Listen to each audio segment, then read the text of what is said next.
നമസ്കാരം. സഞ്ജു സാംസൺ ഒരു ജോക്കറാണോ ഒരു ഹീറോ ആണോ?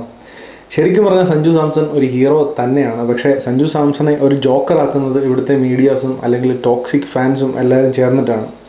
ഇത് പറയാനുള്ളൊരു കാര്യം, ഇന്നലെ ബംഗ്ലാദേശോട്ടുള്ള മാച്ചിൽ സഞ്ജു സാംസൺ 8ാമതാണ് ബാറ്റ് ചെയ്യാനായിട്ട് ഇറങ്ങാനിരുന്നത്. ബാറ്റ് ചെയ്യാനായിട്ട് അവസരം ലഭിച്ചില്ല എന്നതുകൊണ്ട് സോഷ്യൽ മീഡിയയിൽ ഒന്നടങ്കം ഈ ഇന്ത്യൻ ടീം മാനേജ്മെൻറ്റിനെയും കോച്ചിനെയും ക്യാപ്റ്റനെയും ഒക്കെ തെറി വിളിച്ചുകൊണ്ട് ഒരുപാട് പേര് ഇങ്ങനെ രംഗത്തെത്തിയിരിക്കുകയാണ്, അഴിഞ്ഞാടുകയാണ്. പക്ഷേ ഇവർ മനസ്സിലാക്കാത്ത ഒരു യാഥാർത്ഥ്യമുണ്ട്. സഞ്ജു സാംസൺ തീർച്ചയായിട്ടും അവഗണന നേരിട്ടിട്ടുണ്ട് കരിയറിൽ. ഇതിനു മുമ്പ് രാഹുൽ ദ്രാവിഡ് കോച്ചായിരുന്നപ്പോഴോ അല്ലെങ്കിൽ ഇതിനു മുമ്പ് രവിശാസ്ത്രി കോച്ചായിരുന്നപ്പോഴോ ഒക്കെ മറ്റു പല ക്യാപ്റ്റന്മാരുടെ അണ്ടറിലും സഞ്ജു സാംസൺ അവഗണന നേരിട്ടിട്ടുണ്ടെന്നുള്ളത് യാഥാർത്ഥ്യം തന്നെയാണ്. പക്ഷേ ഗൗതം ഗംഭീർ ആൻഡ് സൂര്യ കോച്ചായിട്ടും ക്യാപ്റ്റനായിട്ടും വന്നതിന് ശേഷം സഞ്ജു സാംസൺ അങ്ങനെ ഒരു അവഗണന നേരിട്ടിട്ടില്ല. സഞ്ജു സാംസനെ നല്ല രീതിയിൽ ബാക്ക് ചെയ്യുന്ന ഒരു ക്യാപ്റ്റനും കോച്ചുമാണിത്. അപ്പോൾ നമ്മൾ എടുക്കുകയാണെന്നുണ്ടെങ്കിൽ കഴിഞ്ഞ 15 മത്സരങ്ങളിൽ T20 മത്സരങ്ങളായിട്ട് സഞ്ജു സാംസൺ അടുപ്പിച്ചിട്ട് അവസരങ്ങൾ കിട്ടിക്കൊണ്ടിരിക്കുകയാണ്. അങ്ങനെ ഒരു സഞ്ജു സാംസന്റെ കരിയറിൽ തന്നെ അങ്ങനെ ഒരു അവസരങ്ങൾ ഇത്ര അടുപ്പിച്ച് സഞ്ജു സാംസന് കിട്ടിയിട്ടില്ല. അതുകൊണ്ട് തന്നെയാണ് ബംഗ്ലാദേശിനെതിരെ സെഞ്ചുറി നേടാനും അതിനുശേഷം സൗത്ത് ആഫ്രിക്കയ്ക്കെതിരെ 2 സെഞ്ചുറി നേടാനൊക്കെ സഞ്ജു സാംസന് സാധിച്ചത്. അതിനുശേഷം ഇംഗ്ലണ്ടുമായിട്ടുള്ള T20 സീരീസിൽ 5 T20 സീരീസിൽ പരാജയപ്പെട്ടിട്ടും സഞ്ജു സാംസൺ ഈ ഒരു ഏഷ്യ കപ്പിലേക്ക് വന്നപ്പോൾ ഗില്ലെന്ന് പറഞ്ഞ ഒരാളെ ഓപ്പണിംഗ് പൊസിഷനിലേക്ക് സെലക്ടേഴ്സും അതുപോലെ ടീം മാനേജ്മെൻറ്റും തള്ളിക്കയറ്റി വിട്ടിട്ടും കോച്ചും ക്യാപ്റ്റനും ബാക്ക് ചെയ്തിട്ട് സഞ്ജു സാംസനെ കളിപ്പിക്കുന്നത്. ജിതേഷ് ശർമ്മ എന്ന് പറഞ്ഞൊരു പ്ലെയർ IPL മികച്ച പെർഫോമൻസിന് ശേഷമാണ് വന്നിരിക്കുന്നത്, ബെഞ്ചിൽ വാം ചെയ്യുന്നത് എന്നുള്ളത് മറക്കരുത് ആരും. അപ്പോൾ അങ്ങനെ വെച്ച് നോക്കുമ്പോൾ സഞ്ജു സാംസനെ അത്ര ബാക്ക് ചെയ്ത് ഇപ്പോഴും T20 വേൾഡ് കപ്പിലേക്ക് നോക്കുമ്പോൾ സഞ്ജു സാംസൺ ഒരു പ്രൈമറി വിക്കറ്റ് കീപ്പറായിട്ട് അവർ കോച്ചും ക്യാപ്റ്റനും കാണുന്നു എന്നുള്ളതിൻ്റെ ഉത്തമ ഉദാഹരണമാണത്. പിന്നെ നമ്മൾ മനസ്സിലാക്കേണ്ട മറ്റൊരു കാര്യം, സഞ്ജു സാംസൺ മാത്രമല്ല ഈ ഒരു 11 പേരിൽ കളിക്കുന്നത്, മറ്റു പല പ്ലെയേഴ്സും കളിക്കുന്നുണ്ട്. ഇപ്പോൾ ഒരു മാച്ചിൽ സഞ്ജു സാംസൺ നമ്പർ 3 ബാറ്റ് ചെയ്തു ഒമാനെതിരെ. അതുപോലെ തന്നെ നമ്പർ 3 ഇന്നലത്തെ മാച്ചിൽ ശിവൻ ദൂബെ അവർ വിട്ടു. അപ്പോൾ വേൾഡ് കപ്പ് വരാനിരിക്കെ, ഇനി ഒരു 6-7 മാസത്തിനകത്ത് വേൾഡ് കപ്പ് വരാനിരിക്കെ അവർ ഇന്ത്യൻ ടീം പല പരീക്ഷണങ്ങൾ നടത്തിക്കൊണ്ടിരിക്കുകയാണ് ബാറ്റിംഗ് ഓർഡറിൽ. ഇപ്പോൾ ഇന്ത്യൻ ടീമിനെ സംബന്ധിച്ച് ഓപ്പണിംഗ് മാത്രമാണ് ഇപ്പോൾ ഇച്ചിരി സ്ട്രോങ് ആയിട്ട് അവർ ഫിക്സ് ചെയ്ത് വെച്ചിരിക്കുന്നത്. ഗില്ല് എന്ന് പറയുന്ന ഒരാൾ സഞ്ജുവായിട്ട് കമ്പയർ ചെയ്യുമ്പോൾ ഓപ്പണിങ്ങിൽ സ്ട്രൈക്ക് റേറ്റ് ഒക്കെ വെച്ച് നോക്കുമ്പോൾ കമ്പയർ ചെയ്യാൻ പറ്റുന്ന ഒരാളല്ല തീർച്ചയായിട്ടും. പക്ഷേ മറ്റു ഫോർമാറ്റുകളിൽ വിജയിച്ച അല്ലെങ്കിൽ ഇന്ത്യൻ ടീം മാനേജ്മെൻറ്റ് ഒരു ഭാവിയിലെ 3 ഫോർമാറ്റ് ക്യാപ്റ്റനായിട്ട് കാണുന്ന ഒരു പ്ലെയർ എന്നുള്ള രീതിയിലാണ് ഗില്ലിനെ അവർ പ്രൊമോട്ട് ചെയ്ത് കൊണ്ടുവരുന്നത്. അതിനകത്തെ ശരിയും തെറ്റും അല്ല ഞാനിവിടെ ഡിസ്കസ് ചെയ്യുന്നത്. പക്ഷേ ഇന്ത്യ പോലുള്ളൊരു ഇത്രയും ടാലൻ്റ് ഉള്ള ഒരു രാജ്യത്ത് ഇത്രയും പ്ലെയേഴ്സ് പുറത്തിരിക്കുന്ന ഒരു സമയത്ത് 11 പേരിൽ ഒരാളായി കളിക്കാൻ പറ്റുന്നത് തന്നെ സഞ്ജു സാംസന് വലിയ കാര്യം തന്നെയാണ്. അപ്പോൾ അവിടെ കിട്ടുന്നുണ്ടോ, ഓപ്പണിങ്ങിൽ കിട്ടുന്നുണ്ടോ, മിഡിൽ ഓർഡറിൽ കിട്ടുന്നുണ്ടോ എന്നുള്ളതല്ല, കിട്ടുന്ന അവസരങ്ങൾ മുതലെടുക്കുക എന്നുള്ളത് സഞ്ജു സാംസനെ സംബന്ധിച്ച് വളരെ ഇമ്പോർട്ടൻ്റ് ആണ്. ഈ പാകിസ്ഥാനുമായിട്ട് ഓൾറെഡി പറഞ്ഞ പോലെ പാകിസ്ഥാനുമായിട്ടുള്ള മാച്ചിൽ അത് മുതലെടുക്കാൻ പറ്റാതിരുന്നതിൽ എനിക്ക് നല്ല വിഷമമുണ്ട്. പക്ഷേ ഇപ്പോൾ ഈ ഫാൻസും അല്ലെങ്കിൽ മീഡിയയും എല്ലാവരും കൂടെ ഉണ്ടാക്കിയെടുക്കുന്ന ഈ ഒരു ഹേറ്റ് ആവശ്യമില്ലാത്തൊരു സംഭവം തന്നെയാണ്. ഇപ്പോൾ നടക്കുന്ന ഒരു പരീക്ഷണം മാത്രമാണ്. ബാറ്റിംഗ് ഓർഡറിൽ പല ചേഞ്ചസ് വരുത്തുന്നത്. ഇപ്പോൾ സൂര്യകുമാർ യാദവ് തന്നെ 11ാം സ്ഥാനത്ത് 11ാം നമ്പറിലേക്ക് ബാറ്റ് ചെയ്തു ഒരു മാച്ചിൽ, ബാക്കിയുള്ളവർക്ക് അവസരം കിട്ടാൻ വേണ്ടിയിട്ട്. അപ്പോൾ സഞ്ജു അങ്ങനെ വെയിറ്റ് ചെയ്യുന്നുണ്ടെങ്കിൽ സൂര്യകുമാർ യാദവ് പോലെയോ അല്ലെങ്കിൽ മറ്റ് ഇമ്പോർട്ടൻ്റ് ആയിട്ടുള്ള ബാറ്റ്സ്മാൻ പോലെയോ സഞ്ജു സാംസണും ടീമിലിടം ഉറപ്പാണ് എന്ന് വേണം നമുക്ക് മനസ്സിലാക്കാനായിട്ട്. ഇനി മുന്നോട്ട് പോകുമ്പോൾ ഓസ്ട്രേലിയയുമായിട്ടുള്ള T20 സീരീസ് ഉണ്ട്. അത് കഴിഞ്ഞിട്ടും ഒരുപാട് T20 മത്സരങ്ങൾ വേൾഡ് കപ്പിന് മുന്നാടിയായിട്ടുണ്ട്. അവിടെയെല്ലാം സഞ്ജു സാംസൺ അവസരങ്ങൾ ലഭിക്കും. അവിടെയെല്ലാം ഡീസൻ്റായിട്ട് പെർഫോം ചെയ്യുകയാണെന്നുണ്ടെങ്കിൽ തീർച്ചയായിട്ടും വേൾഡ് കപ്പിലേക്ക് പോകുമ്പോൾ സഞ്ജു സാംസൺ തന്നെ ആയിരിക്കും ഇന്ത്യയുടെ വിക്കറ്റ് കീപ്പർ ബാറ്റ്സ്മാൻ എന്നുള്ള കാര്യത്തിൽ യാതൊരു സംശയമില്ല. അത്രയ്ക്ക് നന്നായിട്ട് ബാക്ക് ചെയ്യുന്ന ഒരു കോച്ചും ക്യാപ്റ്റനുമാണ് സഞ്ജു സാംസൻ്റെ ഏറ്റവും വലിയൊരു ഭാഗ്യം. ഇപ്പോൾ ഈ അടുത്തിടെയായിട്ട് ഇപ്പോൾ ഗൗതം ഗംഭീർ സഞ്ജു സാംസണോട് പറഞ്ഞു, സഞ്ജു സാംസൺ ഒരു ഇൻ്റർവ്യൂവിൽ പറയുന്നുണ്ട് 21 പ്രാവശ്യം ഡക്കായാലും നിന്നെ കളിപ്പിക്കണം.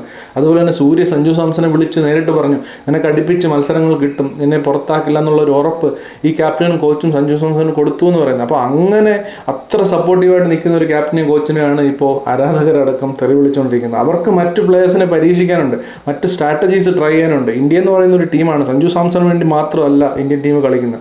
മറ്റ് പ്ലേയേഴ്സ് ഉണ്ട്, മറ്റ് പ്ലേയേഴ്സിന് ഈക്വലായിട്ട് അവസരങ്ങൾ കൊടുക്കണം, പല പരീക്ഷണങ്ങൾ നടക്കും. അപ്പോൾ അതിനൊക്കെ വേണ്ടിയിട്ട് മറ്റു പലരെയും പ്രൊമോട്ട് ചെയ്ത് ബാറ്റ് ചെയ്യിക്കാൻ ഇറക്കേണ്ടി വരും. സഞ്ജു സാംസണിന് വേണ്ടിയിട്ട് നമ്മൾ കാത്തിരുന്ന് ബാറ്റിംഗ് കാണാൻ വേണ്ടി കാത്തിരിക്കുന്നു എന്നുള്ളത് വളരെ ശരി തന്നെയാണ്. പക്ഷേ അതുമാത്രമല്ല ഇന്ത്യൻ ടീമിൻ്റെ മോട്ടീവ് എന്ന് പറയുന്നത്. എന്നിട്ടും ഇതിൻ്റെ ഇടയിലും സഞ്ജു സാംസൺ ഇത്രയും സപ്പോർട്ടും ഇത്രയും ബാക്കിങ്ങും ക്യാപ്റ്റൻ്റെയും കോച്ചിൻ്റെ ഭാഗത്തു നിന്ന് കിട്ടുന്നുണ്ടെങ്കിൽ നമ്മൾ ഹാപ്പിയായി ഇരിക്കുക വേണ്ടത്. ഇനി മുന്നോട്ടും അത് കിട്ടുമെന്ന് എനിക്ക് 100% ഉറപ്പുണ്ട്. സഞ്ജു സാംസൻ്റെ ഭാഗത്തു നിന്ന് ഇതുപോലെ ഇപ്പോൾ ഇന്ത്യ പാകിസ്ഥാൻ മാച്ച് പോലുള്ള മെയിനായിട്ടുള്ള മാച്ചുകളിൽ അവസരം കിട്ടുമ്പോൾ അത് മുതലെടുക്കുക എന്നുള്ളൊരു ബേസിക് കാര്യം സഞ്ജു സാംസൺ ചെയ്യേണ്ടതായിട്ടുണ്ട്. അത് ചെയ്യാതെ വരുമ്പോൾ തീർച്ചയായിട്ടും വിഷമമുണ്ട് എന്നുള്ളതല്ലാതെ സഞ്ജു സാംസണ് തീർച്ചയായിട്ടും അതിന് കേപ്പബിലിറ്റി ഉണ്ട് ഇന്ത്യൻ ടീമിന് കളിക്കാനായിട്ട്. ഇപ്പോൾ ഇന്ത്യയുടെ കോച്ച് തന്നെ ഒരു പത്രസമ്മേളനത്തിൽ പറയുന്നുണ്ടായിരുന്നു, നമ്പർ 5 സഞ്ജു സാംസൺ അത്ര എക്സ്പീരിയൻസ് ഇല്ല, ഈസ് ഫിഗറിങ് ഔട്ട് എന്നാണ് പറയുന്നത്. അപ്പോൾ ആ ഒരു പൊസിഷനിൽ അവർക്കറിയാം സഞ്ജു സാംസൺ മിഡിൽ ഓർഡറിൽ കളിച്ച് എക്സ്പീരിയൻസ് ഇല്ലാത്തൊരു പ്ലെയർ ആണെന്നും ഇപ്പോൾ ഗില്ല് ഓപ്പണിങ്ങിലേക്ക് വന്നപ്പോൾ മിഡിൽ ഓർഡറിലേക്ക് വന്നതാണെന്നും അവർക്കറിയാം. അതുകൊണ്ട് തന്നെ 1-2 ഇന്നിങ്സ് കൊണ്ടൊന്നും അവർ സഞ്ജു സാംസന്റെ കാലിബർ ജഡ്ജ് ചെയ്യാൻ പോകുന്നില്ല. കൂടുതൽ അവസരങ്ങൾ മിഡിൽ ഓർഡറിൽ സഞ്ജു സാംസൺ തീർച്ചയായിട്ടും കിട്ടും. അപ്പോൾ അങ്ങനെയൊക്കെ ഇരിക്കെ നമ്മൾ ഫാൻസും അതുപോലെ തന്നെ മീഡിയാസും എല്ലാവരും കൂടെ ഹീറ്റപ്പ് ചെയ്തിട്ട് ഇങ്ങനെ ആവശ്യമില്ലാത്ത വിവാദങ്ങൾ ഉണ്ടാക്കേണ്ട യാതൊരു കാര്യമില്ലെന്നുള്ളതാണ് എൻ്റെ ഒരു അഭിപ്രായം. അതുപോലെ തന്നെ സഞ്ജു സാംസന്റെ ഒരു പരാമർശം എനിക്ക് തീരെ ഇഷ്ടപ്പെട്ടില്ല. അതൊരിക്കലും ചെയ്യാൻ പാടില്ലാത്തതായിരുന്നു. അതായത് മോഹൻലാലിൻ്റെ കാര്യം പറഞ്ഞിട്ട്, മോഹൻലാലിൻ്റെ അത് അഭിനയിക്കുന്ന കഥാപാത്രങ്ങളുടെ കാര്യം പറഞ്ഞിട്ട് നായകനായിട്ടും വില്ലനായിട്ടും ചിലപ്പോൾ ജോക്കറായിട്ടും അഭിനയിക്കേണ്ടി വരുമെന്ന് പറയും. ജോക്കറായിട്ടെന്ന് പറയുമ്പോൾ അതിനകത്തൊരു ഡബിൾ മീനിങ് ഉണ്ട്. തന്നെ ഒരു ജോക്കറാക്കുന്നു ഇന്ത്യൻ ടീമിൽ നിന്ന് ഒരുപക്ഷെ ടോക്സിക് ഫാൻസിൻ്റെ മുന്നിലേക്ക് ഒരു ചർച്ച ചെയ്യാനുള്ള ഒരു അവസരം, ഒരു വാക്ക്, ഒരു വിവാദം ഉണ്ടാക്കിയിടുകയാണ് സഞ്ജു സാംസൺ ചെയ്തത്. ശരിക്കും പറഞ്ഞാൽ അങ്ങനെ ചെയ്യാൻ പാടില്ലാത്തൊരു കാര്യമാണ്. ഈ ഒരു സാഹചര്യത്തിൽ ഇത്രയും ബാക്കിങ് സഞ്ജു സാംസന് കിട്ടുന്ന സാഹചര്യത്തിൽ ഇപ്പോൾ ഇഷാൻ കിഷൻ ഡബിൾ സെഞ്ചുറി അടിച്ച ഒരു പ്ലെയറാണ് ODI ക്രിക്കറ്റിൽ.